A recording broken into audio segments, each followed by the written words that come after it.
ஆலங்குடி போயிடணும், குருஸ்தலத்துக்கு ஓடிடணும். டக்குன்னு ஓடி போயிட்டு ஆலங்குடியில் போயிட்டு உட்காந்துக்கணும். வெள்ளை மொச்சை சுண்டல் இருக்குல்ல, அந்த வெள்ளை மொச்சை சுண்டல் 1 கிலோ அப்படி வாங்கி கொடுத்துரும். மூக்கடலை, மொச்சை இல்லை மூக்கடலை கொடுத்துருங்க. ஒரு 1/2 கிலோ மிளகு வாங்கி கொடுங்க மடப்பள்ளிக்கு. அவங்க எடுத்துன்னு போயிட்டோம், நீங்கள் அதெல்லாம் கவலைப்படாதீங்க. வெண்பொங்கலுக்கு செய்வாங்களே மிளகு, பசுனை கொடுங்க, அது அற்புதத்தை தரும். மன அழுத்தம், வயிறு மட்டும் பார்த்துக்கணும், எல்லாமே கிளியரன்ஸ் ஜம்முன்னு ஆகும். வயிறில் அசிடிட்டி இதெல்லாம் பார்த்துக்கணும். 7 மணி 8:30 7:30 மணிக்குள்ளே நைட்டு டின்னர் முடிச்சணும். காலையில் 9 மணி வரைக்கும் தண்ணி, சுடு தண்ணி மட்டும் குடிச்சிட்டு அந்த 12 ஹவர் ஃபாஸ்டிங் இருக்கணுமா. மற்றபடி எல்லாமே எது கேட்டாலும் ஓகே தான். அனுகூலம் அனுகூலம் அனுகூலம்.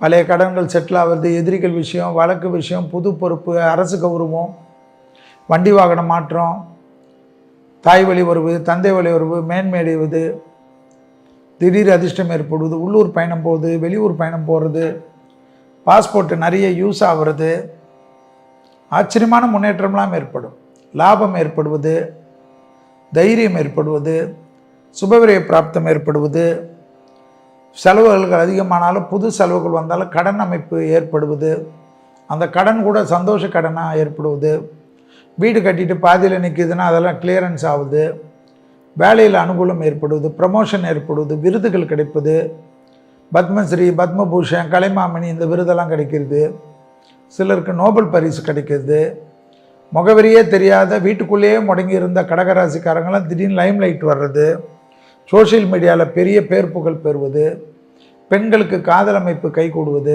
உடனே கடகராசி பசங்க கேட்கக்கூடாது, எங்களுக்கு கூடாது, உங்களுக்கு ஏற்கனவே கூடிடுச்சுப்பா. பெண்களுக்கு கொஞ்சம் பிரச்சனையாக இருந்தது, அது இப்போ கூடும். டக்கு டக்குன்னு குடும்பத்தில் எல்லாமே அனுகூலம் ஏற்படுவது, தாய் வழி உறவு, தந்தை வழி உறவு, தேகம் இருக்க நல்லா பார்த்துக்கணும். அதெல்லாம் நீங்கள் தான் சொல்லணும். பெற்றோர் பெரியவர் ஏதாவது அட்வைஸ் கொடுப்பாங்க, உடனே எகிரின்னு போகக்கூடாது சண்டைக்கு.